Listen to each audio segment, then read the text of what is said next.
Hello there everyone, this is Jake Rodriguez Pomperada from Bacolod City, Negros Occidental Philippines. In this tutorial video, we will continue our learning on PHP programming language. In this video tutorial, we will learn how to write a simple do-while loop program using PHP as our programming language. Before we start, I would like to say thank you very much for my followers, new subscribers to my channel. I'm glad that we are gradually growing by numbers, and then I'm thankful also that you have I hope that you have learned something new every release of our video tutorial. So if you like this video tutorial, please click the like button, leave a comment in the comment section of this video tutorial, and share and subscribe to my channel for more upcoming video tutorials. So let's get started. There are several looping statements in PHP. Now, one of the looping statement is the use of the do-while. So the do-while statement is similar to other programming language like Pascal, repeat until. Do-while is the same with C, C++, Java, and C#. So we can start writing less than, question mark, PHP, comment, asterisk, do while loop in PHP. Let us save our work. Make sure that we are already in our htdocs. Right click, new folder, do while _ do while. Double click index.php, author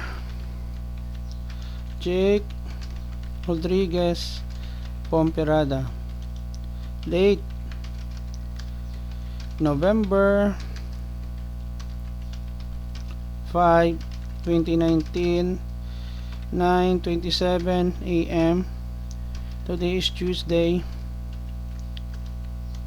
Well, my email address, if you want to reach me out, is jakerpomprada@gmail.com.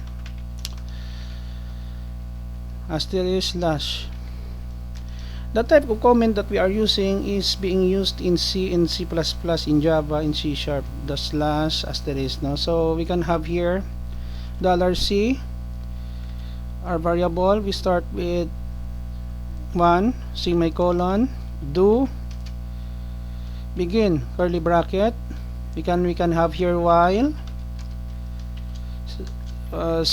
$C less than or equal to 10 semicolon. Inside of it we can have $C++. We can have here the word echo, counting. We can have here the word counting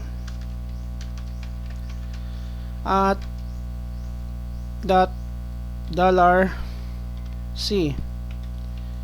We can put here BR for new line. Okay, we have done already. Very short code. So here, let me explain now what are the things that we done. No? This is the beginning tag in PHP. This is the comment, which contains the description of our program, the author, the date in the email, and then here at line 9 we have here declare a variable $C, and then we give a value of 1, and then line 11 do the beginning or do while statement, curly bracket, echo BR new line HTML counting at $C. At line number 13 $C++, it means that we increment the value of C by 1, and then $14 curly bracket while open parenthesis $C less than or equal to 10 conditional statement in semicolon to check. Okay, so we can put here question mark greater than, then we save. Now the next step that we'll do is to run our program. Always make sure that your SAMP is running the Apache web server, because PHP is a server based programming language, it requires a web server in order for our script to run. The most common type of web server that we are using is the use of some IIS, Nginx can be used also. But the most common one is the Apache. What is good about Apache and PHP, they are all free open source technologies that we can use freely in our project. Okay, so once the Apache is running, we minimize that one, we open our browser, we write localhost. The localhost refers to your computer.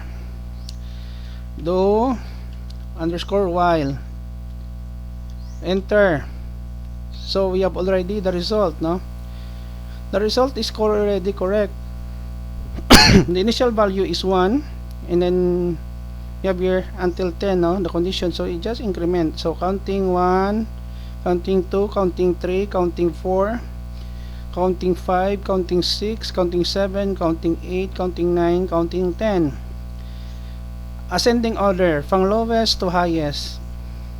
So what if we want to have the highest to lowest? So we can just change here to 10, and then here our condition, we can have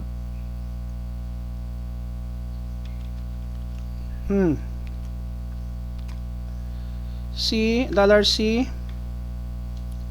is greater than or equal to 1, and then we have here minus from highest to lowest, from 10 to 1, no?